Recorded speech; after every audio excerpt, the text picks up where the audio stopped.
Yorgos Lanthimos'un bu filmine giderken beklentim oldukça yüksekti. Bir kere son derece iki güzel sözcük yan yana gelmişti. Merhamet ve hikaye. Türkçe adı Merhamet Hikayeleri. Fakat üzülerek söylüyorum ki bu film bu ismi hiç yansıtmıyor.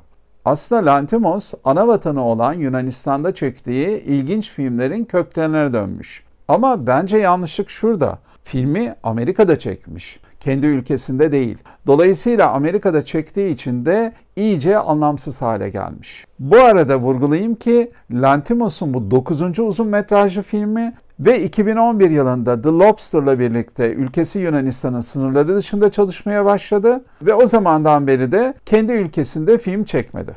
Merhamet Hikayeleri 3 bölümden oluşuyor. Birinci bölümde bir kara mizah duygusu mevcut. Çalışanının hayatının her alanında yer alan bir patronun onu bir trafik kazasına zorlamasıyla gelişen bir hikaye. İkinci hikayede bir polis memurunun kaybolan karısının bulunup getirildikten sonra adamın onun karısı olduğundan şüphe duymaya başlamasıyla gelişiyor.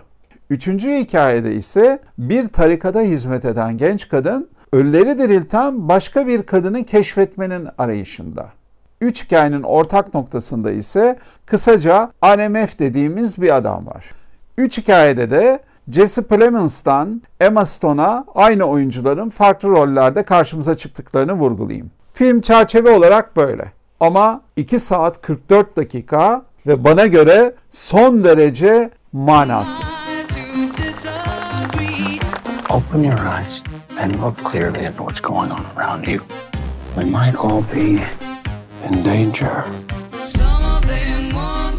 Lanthimos bu 3 hikayesinde baskın ve güçlü olanların pasif tipleri hakimiyetleri altına almasından hareketle filmin özgün adına uygun biçimde nezaketin türlerini sorguluyor. Fakat sanki kendisi de aynı hakimiyeti biz seyirci üzerinde kurarak nazikliğimizden yararlanıyor. Sıkıldığımız halde bir türlü bu büyük yönetmenin filminden çıkamadık.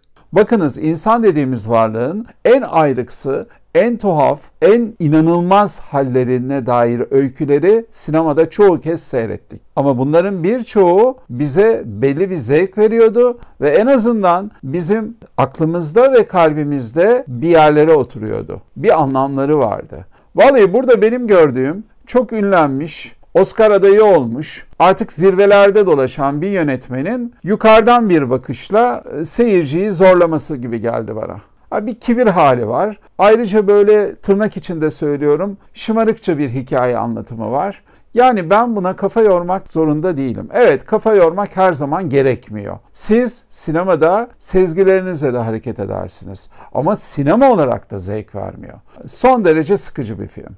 Yani bir filmle ilgili çok farklı görüşler ortaya çıkabilir. Filmden çıktıktan sonra acaba ben mi böyle hissettim diye görüşlerine güvendiğim birkaç sinema yazarı arkadaşımla da görüştüm. Aynı fikirdelerdi. Evet, ilk hikayede hiç de fena olmayan bir kara mizaha giriyoruz. Fakat daha sonra film giderek itici hale geliyor ve sizi kendinden soğutmak için her şeyi yapıyor. Benim videolarımı sürekli takip edenler zaten biliyorlar. Genel olarak olumlu yaklaşıyorum. Bir film zaten emek harcanması dolayısıyla değerlidir. Fakat bazı filmler sizin gerçekten sabrınızı zorluyor ve isyan edesiniz geliyor. Şimdi kabataslak bütçesine baktım, 15 milyon dolar. 15 milyon dolarla kaç tane bağımsız yönetmen, kaç tane değerli film çekebilirdi? Nokta.